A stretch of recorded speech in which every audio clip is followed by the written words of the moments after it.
पिंकी के पति कमलेश की दुकान पर गांव का गुंडा जग्गू दादा आता है और धमकी देकर जाता है कि अगर उसने 1 लाख रुपए नहीं दिए तो वो दुकान तोड़ देगा। घर में सभी परेशान होते हैं।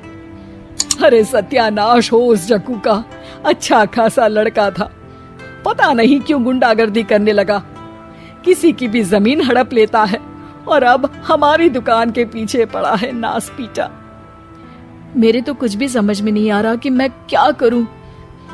अरे बेटा, मैं तो कह रही हूं कि 1 लाख रुपए दे दो और छुट्टी पाओ इस जग्गू दादा से।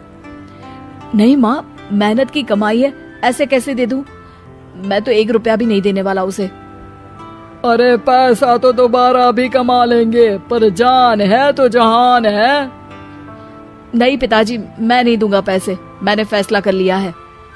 पिंकी कमरे में आकर सोचने लगती है, मेरे पति के ऊपर ये कैसी मुसीबत आ गई है। हे भगवान, क्या करूं मैं? तभी उसे जादुई पत्थर से आवाज सुनाई देती है, दन दना दन दन दन दन, जो चाहे वो तू बन। अरे हाँ, मैं भी कितनी भुलक्कड़ हूँ, मेरे पास तो जादुई पत्थर है, पर मैं क्या करूं? जग्गू दादा तो बहुत बड़ा गुंडा है, उसका सामना मैं कैसे कर पाऊंगी? पर मुझे ये करना ही होगा। पिंकी प्लान बनाती है और उसे एक आइडिया आता है और वो आइडिया वो सबको बताती है। सुनिए, मेरे पास एक प्लान है, आप जग्गू दादा को पैसे देकर उन्हें घर पर खाने पर बुलाइए। सब ये सुनकर दंग रह जाते हैं। लो और सुनो, अरे वो तुम्हारे दूर के चाचा नहीं है जिसको खाने पर बुलाया जाए, जग्गू दादा है, इस गांव में सबसे अमीर और 1 नंबर का गुंडा। ओफो सासू माँ, मैं जो कह रही हूँ वो करके तो देखिए। मैं आपको यकीन दिलाती हूँ कि कल के बाद जग्गू दादा हमें कभी परेशान नहीं करेगा। पिंकी के कहने पर कमलेश जग्गू दादा को रुपए देता है और उसे अपने घर खाने पर बुलाता है। अरे भाई, मानना पड़ेगा कमलेश, काफी तरक्की कर लिया है तुमने। 1 लाख रुपए तो बड़ा ही कम डोनेशन था। जग्गू दादा सोफे पर बैठता है और सबसे मिलने लगता है। अरे भाई, लता मौसी ठीक तो हो ना? सुना है घुटने में बहुत दर्द रहता है। हाँ बेटा, पर तुझे कैसे पता चला? अरे जग्गू दादा सारे गांव की खोज खबर रखता है, और वैसे भी मेरी माँ और आप तो बचपन की सहेलियां थी ना, तो आप तो हमारी माँ सी हुई। मौसी कहकर 1 लाख रुपए का चूना लगा रहा है कमबख्त। तभी बेल बजती है और कमलेश दरवाजा खोलता है तो सब दंग रह जाते हैं। अरे एमपी साहब, आप आइए आइए, आप कमलेश को कैसे जानते हैं? अरे भाई, कमलेश हमारे बड़े ही अच्छे मित्र हैं और मैंने सुना है कि आप इनकी दुकान हड़पना चाहते हैं, इनसे चंदा भी मांगते हैं आप।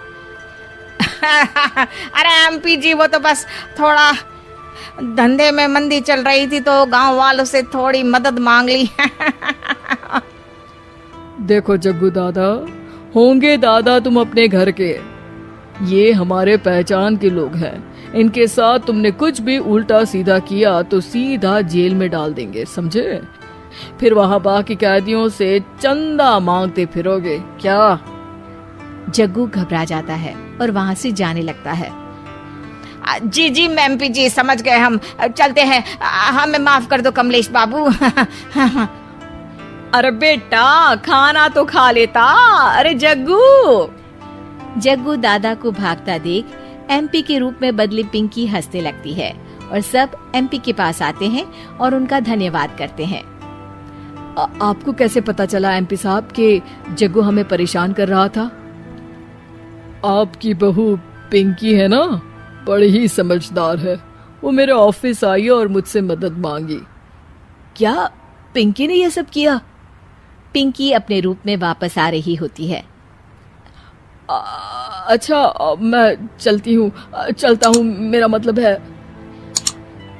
अरे ऐसे कैसे, आप बिना खाना खाए नहीं जा सकते, आइए आइए। नहीं नहीं, फिर कभी मुझे जाने दीजिए। पिंकी भागती है। अरे इन्हें किस बात की जल्दी थी? लगता है कोई इम्पोर्टेंट मीटिंग होगी माँ। हाँ भाई, बड़े लोग हैं, दिन में कुछ ना कुछ चलता ही रहता है।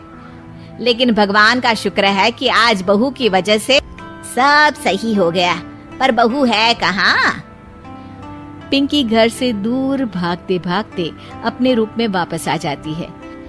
उफ, बाल बाल बच गई आज तो।